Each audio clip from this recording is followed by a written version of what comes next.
You're listening to the Heart of Giving podcast with Art Taylor, powered by bbbgive.org. Here we explore the motivations that form the basis of giving and service. We inspire generosity and celebrate the transformative effects that giving and service have on the human spirit and on community. The conversations featured on the podcast also uncover giving strategies that educate and provide tools to help listeners make impactful gifts of both their time and money. We hope you enjoy this episode.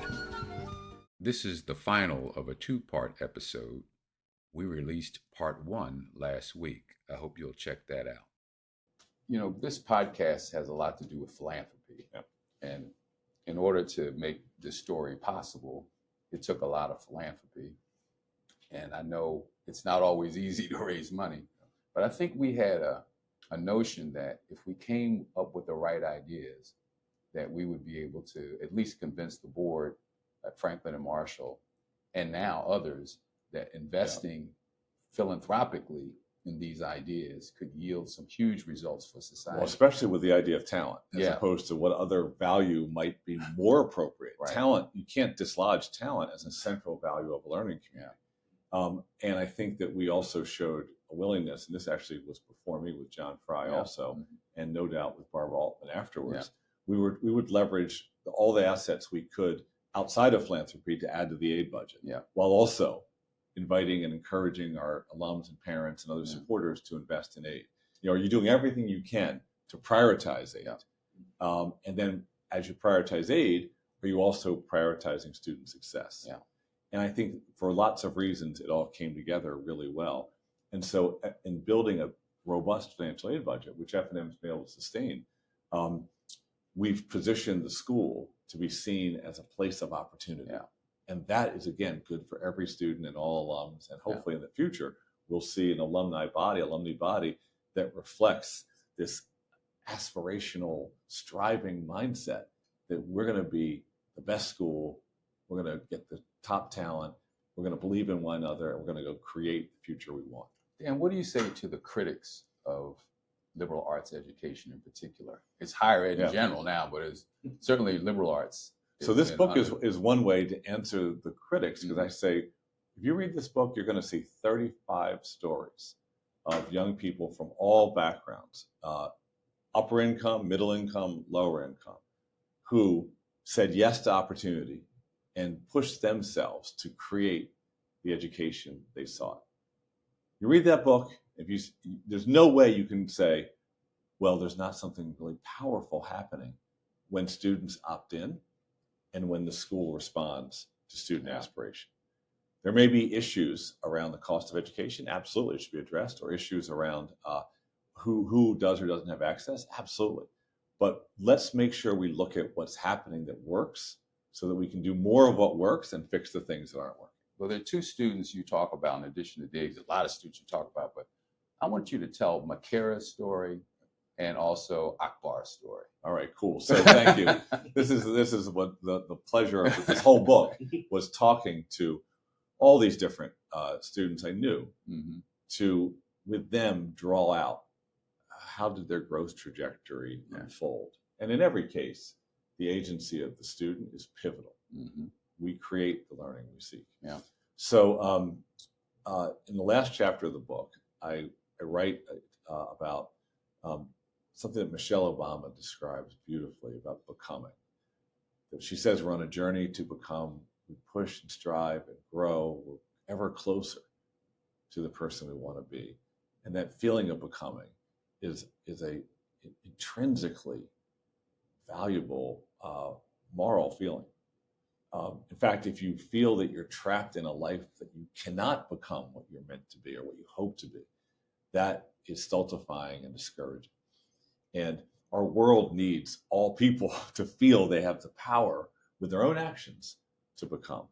And so to exemplify this notion of becoming, I chose to profile in the last chapter 3 students, all of whom were from Pennsylvania high schools. This is by design to show this, right in Pennsylvania. None of whom would have ended up at F&M, but for the combination of their own hopes, a single college advisor and Franklin and Marshall having a talent strategy that met them in terms of financial aid with what they needed.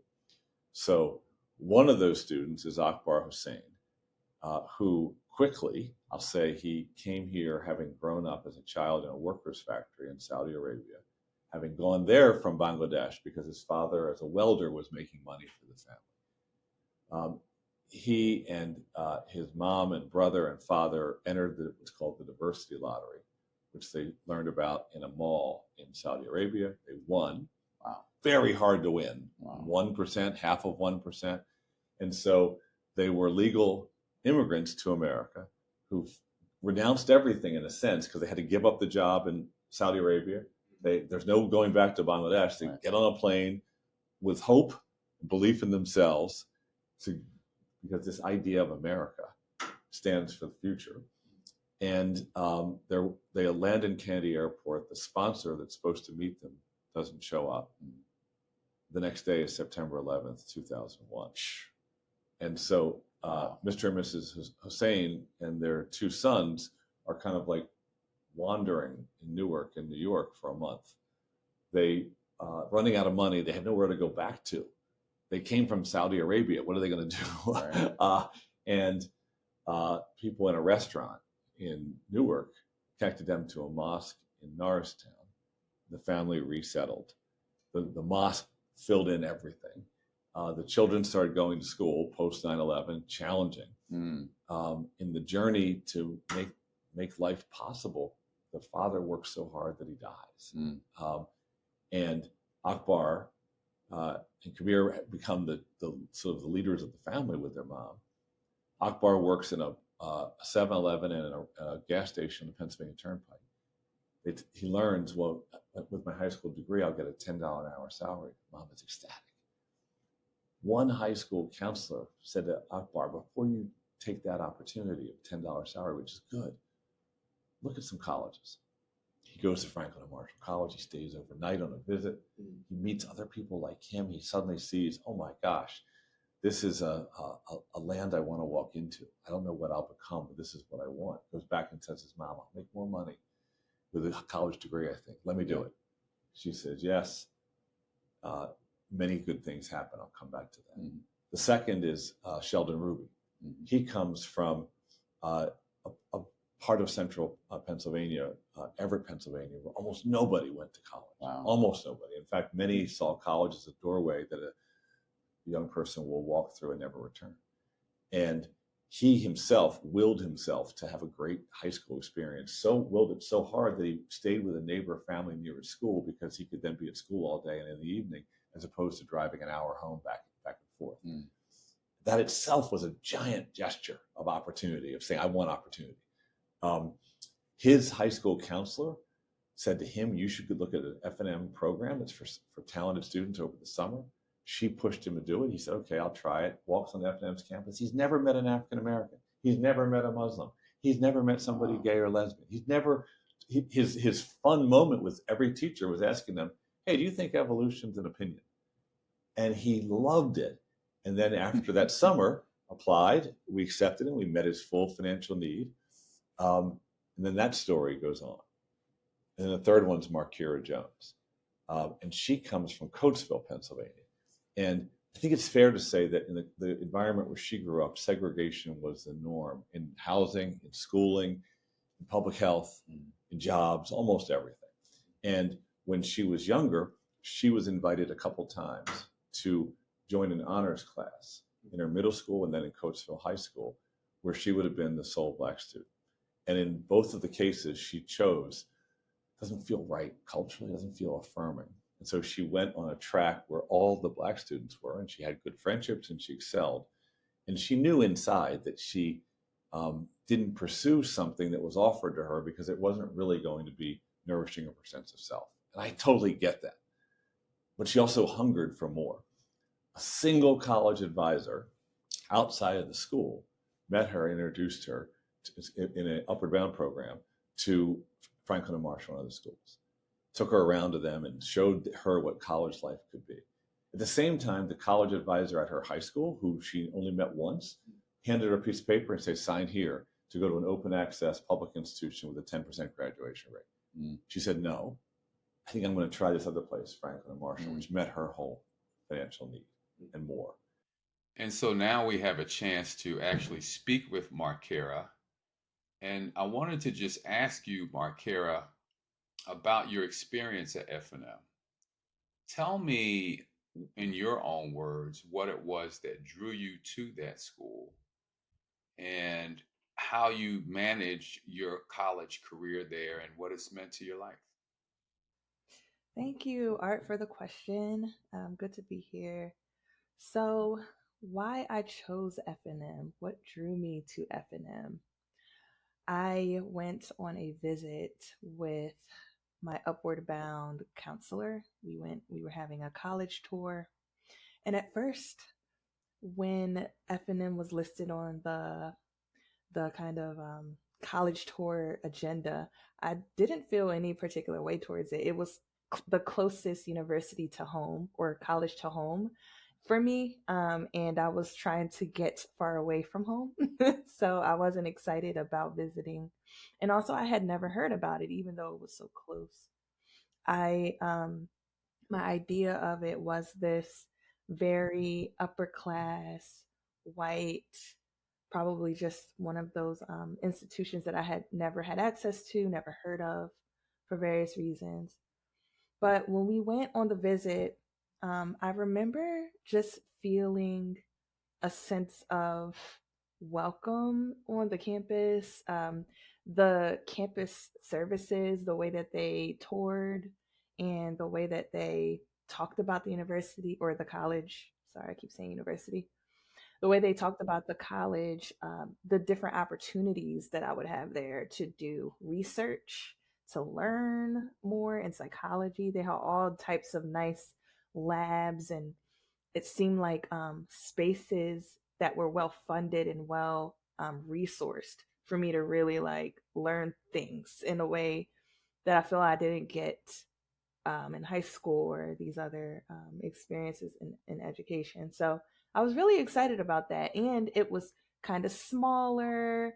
The campus was beautiful. I just got a really good feel for the campus itself. I also got to spend some time getting to know some of the people who were also on the tour, like other prospective students. So that was a real big help because I got to see, oh, there are other people who maybe have a similar background to me that were also trying to feel out F&M, and I was able to talk with them about what their experience was so far on the tour and all this other stuff. So that was my initial impression. I was like, okay, I am now going to add this to my list of places I'll apply to. It seems like it's going to be very challenging and rigorous for me. And that is something that I really needed because I was just really not getting a lot of challenge the way that I needed for my gifts and my talents in school. So I think I was kind of hungry for that as well. I think at the time they were listed as number 4 most rigorous colleges. So I was like, okay, like I want to be. I had reached the point in my high school, in my educational career, where I could like really stand firmly in. I am a smart girl, and I am nerdy, and I want to be academically challenged. And that took a lot. It took me a really long time to get to that place. So I think F&M, when I went, it showed me that I could kind of lean more into that with all the opportunity. Now, I will say after I applied to F&M and I got in and they sent out the acceptance letters, I applied to 7 different colleges. I got into all of them. F&M's financial aid package was the best one that I got out of all of the ones I applied to. And I also, I had applied to Howard University. I really at first thought I wanted to go to HBCU, and, there's surely so much benefit to going. I was just disappointed in all the colleges that I applied to in the lack of kind of financial aid. And F&M's package stood out because they were offering a grant in a significant amount. They were offering grants for some of those years.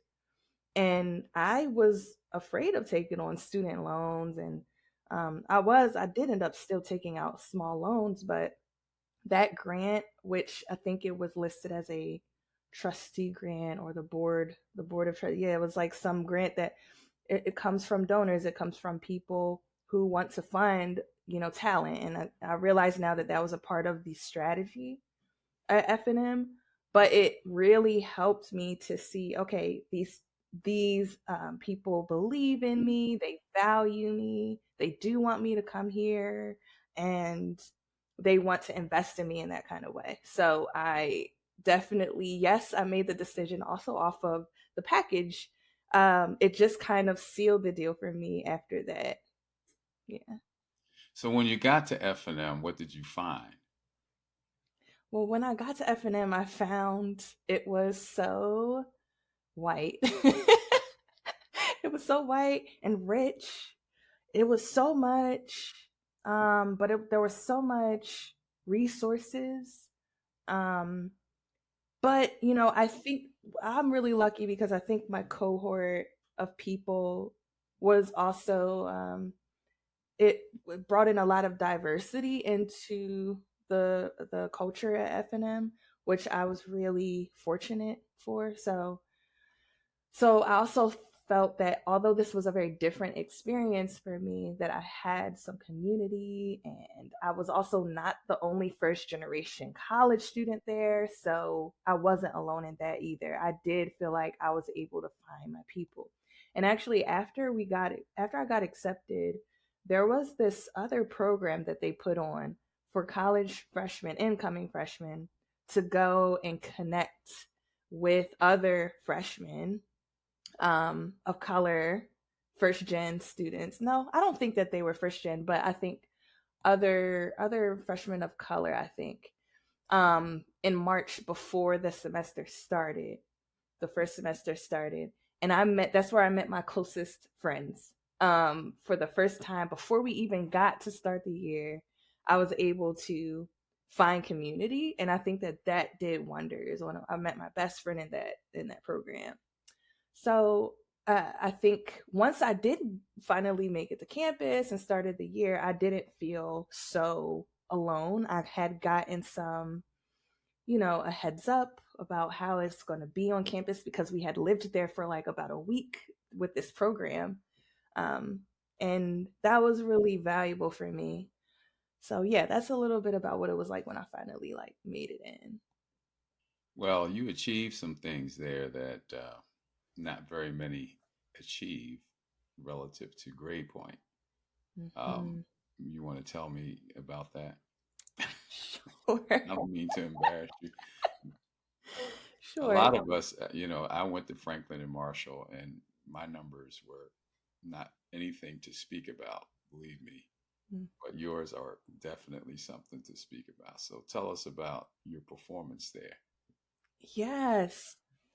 So, yes, it is true. In my first year, got all A's in all of my classes, both semesters.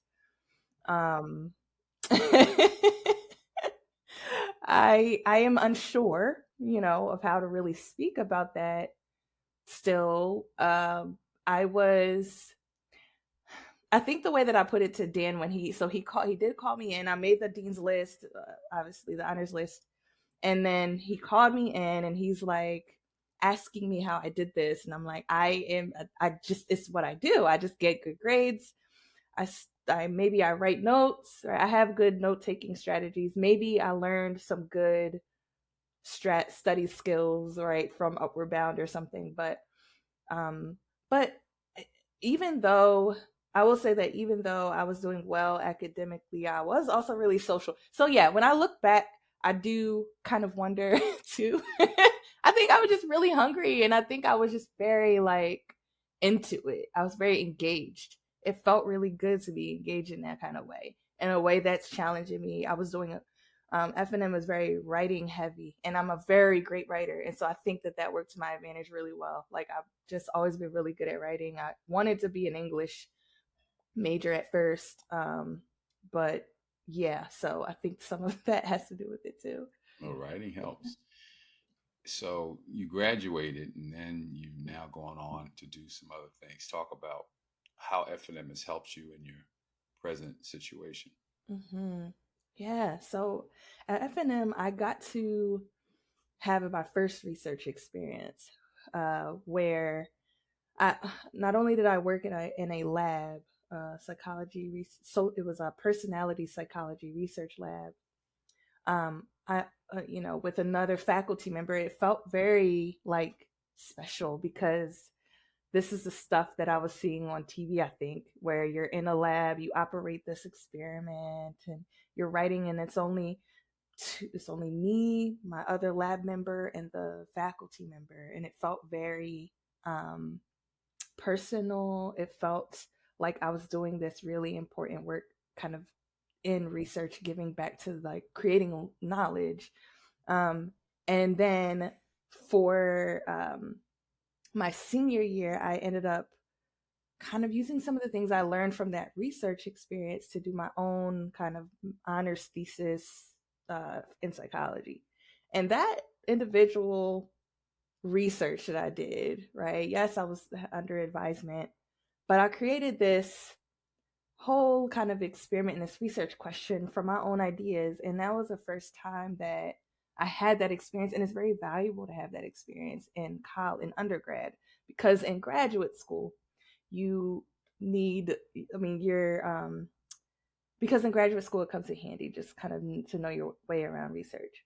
So that is what F&M has given me. It has given me like an opportunity to explore my own career, research interests, explore my own abilities, my own capacity to do really research focused work. And it taught me a lot about myself. I mean, when you're studying psychology, you learn a lot about people. You learn a lot about why you are the way you are and why things are. And I wanted to continue that. I didn't originally. I had planned to apply to graduate school right after graduating F&M, like transition and go. But some stuff came up. It didn't work out that way, and I ended up doing Teach for America though, for the 2 years. So after F&M, I did apply to Teach for America because again, I had always been interested in education as well, and again English. And so what I ended up doing was getting into Teach for America Memphis and being an English teacher and high school English teacher, and special education teacher. So that was very helpful for me too. And F&M had a really good I think they had a like really targeted mentorship and really targeted, almost like a pathway for people to get into education through Teach for America. So it was really nice to receive that and know that I was going to be solid after, get a solid experience after graduating. And so I did Teach for America in Memphis. And then while I was at Teach for America, I had even more revelations, as you can imagine. Like I am in a whole different environment with a different type of school district than I grew up in. And it was very challenging in a good way. It pushed me to expand on my ideas of, what education should be like for all students. And I wanted to make change not only in students' lives individually as they're coming in my classroom, but changes that will last in communities and structures and systems. And so I was like, I want to go to get my graduate degree in psychology, not only because I'm interested in helping individuals overcome things and understand themselves and make them aware of the systemic things going on in their lives, right? I also want to learn what it would take for me to be an advocate for a change in systems as well. And so that's kind of how I got into grad school. Yeah. Well, Dan has you in his book, Mm-hmm. Mindset Matters. And I wanted to just conclude by asking you, what was it about your mindset that mattered? What is it about my mindset that mattered? And maybe continues to matter? Yeah.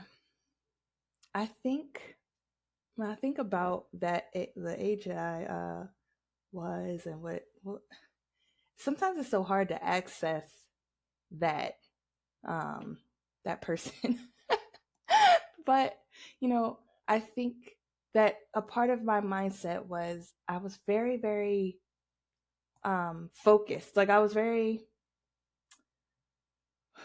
focused in a way that I wanted to challenge myself. I wanted to consistently improve and just kind of beat my own records. I wasn't really worried about how I fared compared to other people. I wasn't worried about what other people were doing and how they were spending their time and what their grades were like compared to mine. I was really, really invested in feeling a sense of accomplishment for what I am putting out and also what I'm learning. I really always loved learning and being able to demonstrate learning, I think. So when I say focus, I think that's the thing. I was always focused on learning more and exploring. I had a curiosity about how do these things work, right? What makes one person great at this, but another person not great at this, right? And as you can imagine, I had a very psychologically minded personality, but really it was just always curiosity and wanting to learn, and I always just had that present that was always there.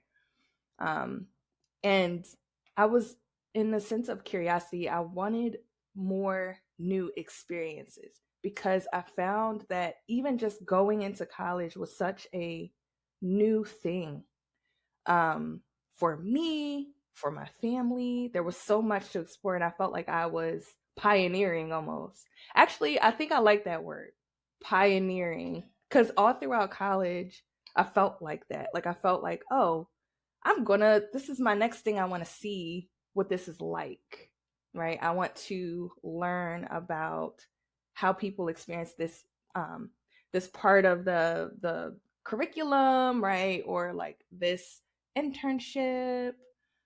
I studied abroad. I just wanted to do things just to learn about how to navigate that and what it would feel like. So, yeah, that curiosity, that kind of pioneering spirit. Yeah. Great.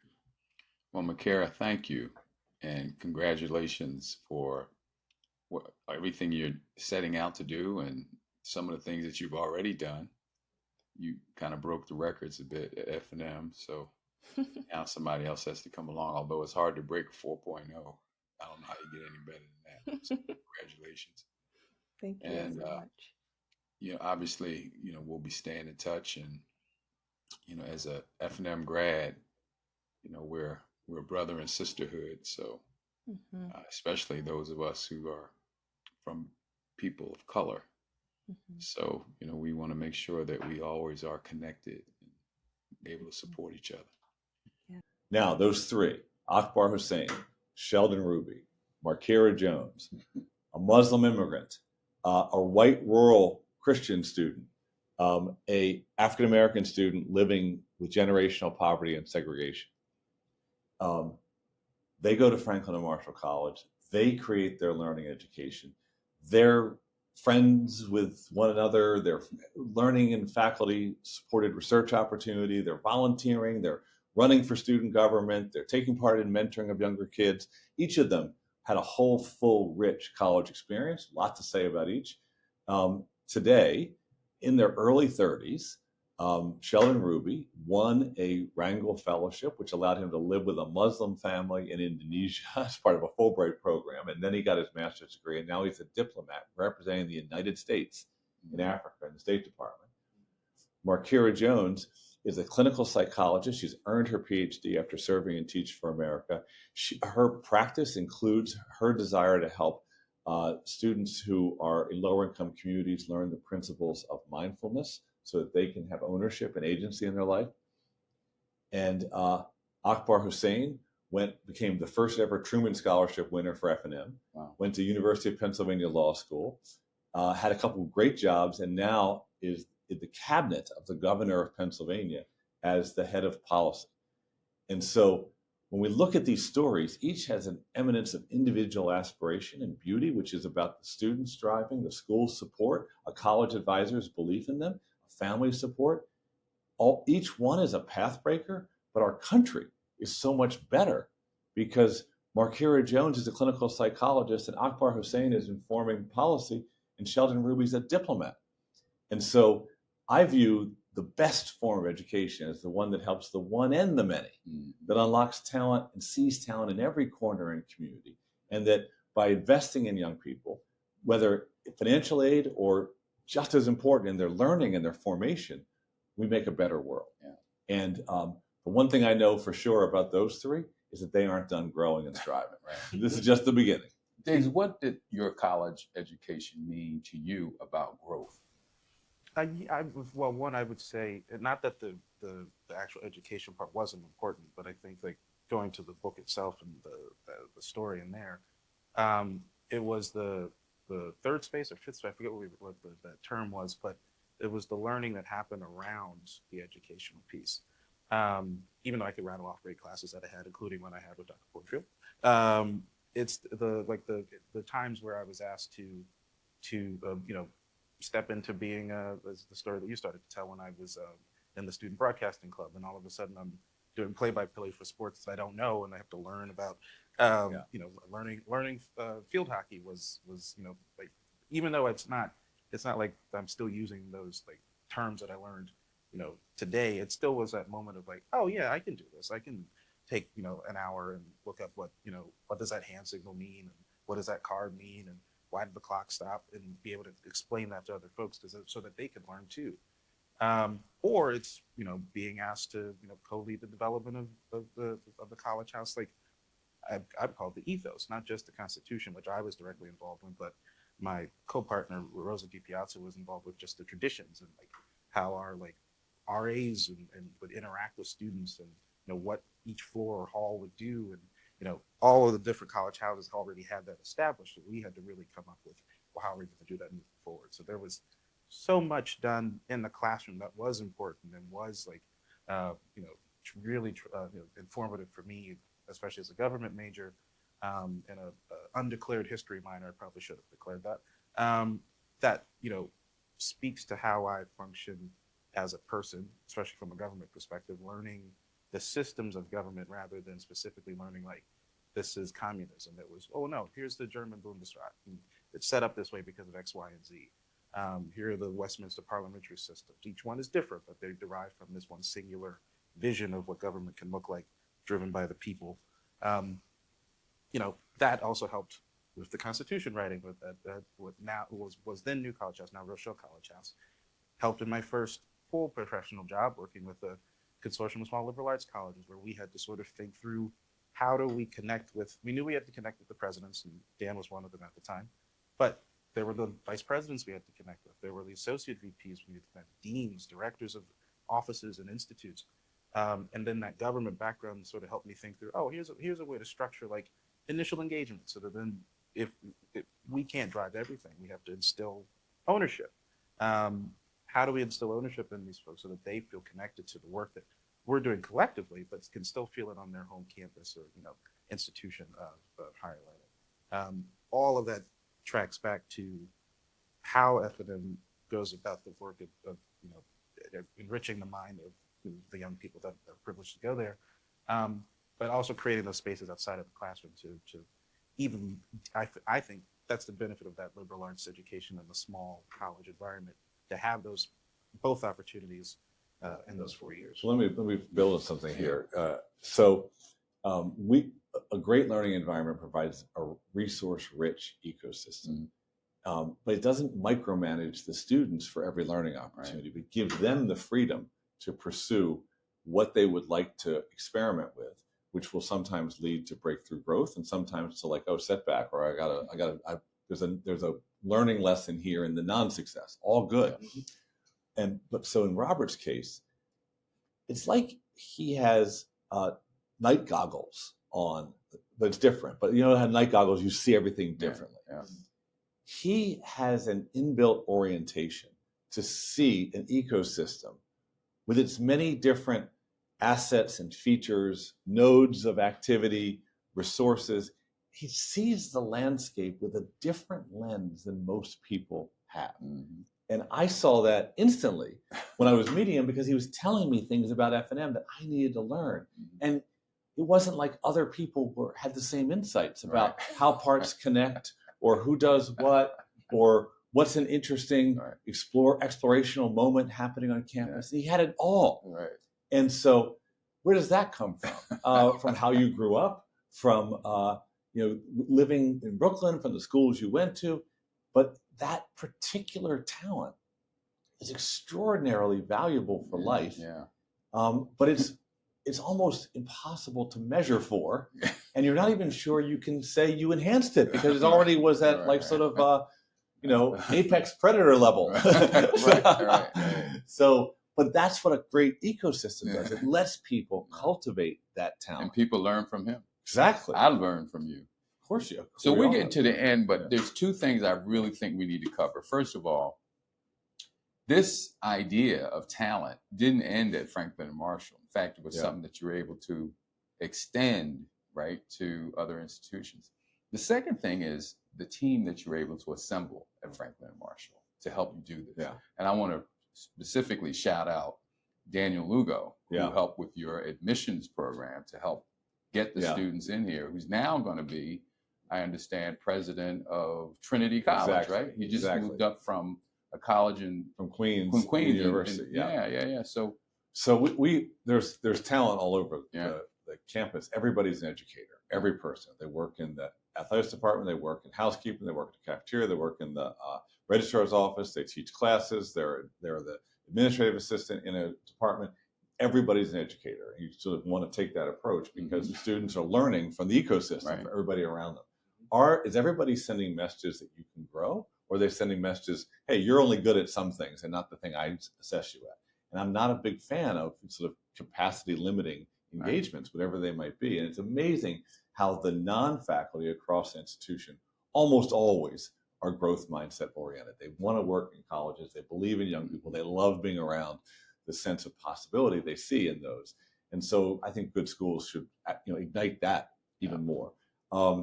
And so that the senior leadership level, our admission team was fabulous. And Eric McGuire followed Daniel Lugo. Julie Carrick was the thread through both of their leadership roles. Our financial aid office learned to adapt and to provide a new kind of support as we grew our budget. So I like to think we greased the gears of the institution so it was more responsive to an emergingly more inclusive student body with high aspiration. And I think that really happened. In the faculty, there are a lot of people I write about in the book who provided the signature moment to unlock talent with students in an important way. And Rob Jinks did it with Eddie Alsina, and Morgan Kincaid had these amazing first-year experiences with Misty Bastian that helped her use her shyness as a strength as opposed to a limit. Carolina Giraldo was taught by Professor Liu in painting on Saturdays, because that was the only time she was free, and he made time to come in and be with her then. She used art as a way of cultivating a whole self in college. Now she's a doctor, and she's still got a whole vibrant sense about the creativity as part of her life. So that the faculty role in particular really matters. And I think that's a calling, I would say, this book suggests, is that to be a professor is to care for the future of the people you're working with, and to want to be inside their mind as this like demigod or demigoddess that believed in them, that supported them, challenged them, nudged them, held them accountable to their own aspirations, and believed in them. And I saw that again and again at F&M and love it. Yeah. And the American Talent Initiative? So because of the great work we were all doing together at F&M, I want to say we all, the students were part of the talent strategy, because it was the students who were informing where do we go next in order to be an even more vibrant and inclusive, functioning at a high level community. So it was students that created the impact group, for example. It was students that created the first Gen Diplomats group. It was students that turned the debate team into this national level winner. So much of what happens in a great school is powered by students and should be supported by students. And supported by students, faculty, and staff. So we started to get a reputation for being a place that was on the move. And there were a number of news stories written about us, including one on the front page of the Washington Post, which they termed a, quote, recruiting revolution, which is, I love that thing, but why aren't all schools trying to recruit talent? Right. And I was driving up and down 95, trying to find very, very high net worth people to invest in F&M's financial aid. A couple of times things might have driven me. And we were always trying to show the world that F&M was doing what many schools either are doing but aren't seen doing or should do. Finally, Michael Bloomberg's team said, why don't we support your idea by empowering you to see if you can create an affinity group, a coalition of the willing of top schools to all commit to increasing enrollment and graduation and success of low-income students. And Mike Bloomberg said, I want to call it the American Talent Initiative. And that came right out of this idea that we developed at F&M, that it was a talent strategy. Could have called it a diversity strategy, a justice strategy, a revenue strategy, whatever. We called it a talent strategy, lived it as that. And so today, there are 130 institutions, including the entire Ivy League, most liberal arts institutions, big top private ones like MIT or Chicago or Duke, that have joined, have said, we're going to increase enrollment of low and moderate income students because we know those students have the talent to both thrive and enrich the student body. And collectively, the 130 institutions in this Bloomberg-funded, Aspen-run American Talent Initiative have enrolled, as of today, right now, today, there are 18,000 more Pell Grant students in those schools than there were 6 years ago, which is like creating 3 whole Duke universities only for low-income students. Wow.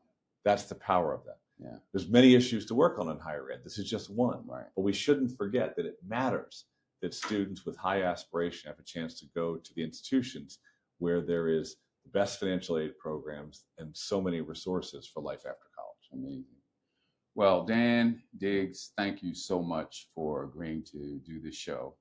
And you know how what this all means to me, being a lifelong learner and board member. Well, and from a philanthropy perspective, philanthropists invest in many important things, things that are new and startup and experimental, and that's very valuable. And we need to support our institutions. Absolutely. Because institutions ultimately provide a ballast in society that people can count on. Institutions have to be held accountable to continue to evolve and serve the public. But when philanthropists say, I want to double down on making sure that institutions that were successful in the past are even more successful in the future for an even bigger spectrum of people, whether those are students or other kinds of people relying on them, we renew American democracy. Yeah. Well, this is the Heart of Giving podcast, and I'm Art Taylor, and you have heard an amazing series of stories, I'll say. I hope you get the book, Mindset Matters. And for those of you who are listening to this for the first time, this is a weekly show. Every Tuesday, we have a new episode.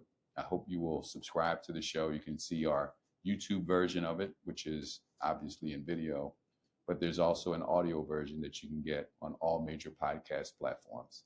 Please subscribe and stay in touch. Thanks for joining. You've just listened to the Heart of Giving podcast with Art Taylor. Be sure to tune in next time for a brand new episode. To listen to our other interviews, visit heartgiving.podbean.com. That's heartgiving.podbean.com. Subscribe to our show on major podcast platforms. The thoughts and opinions expressed on this podcast are the views and opinions of the guests, not those of the BBB Wise Giving Alliance or program affiliates. This podcast is for information and educational purposes only and is copyrighted with all rights reserved. This podcast is protected by Podbean's terms of service.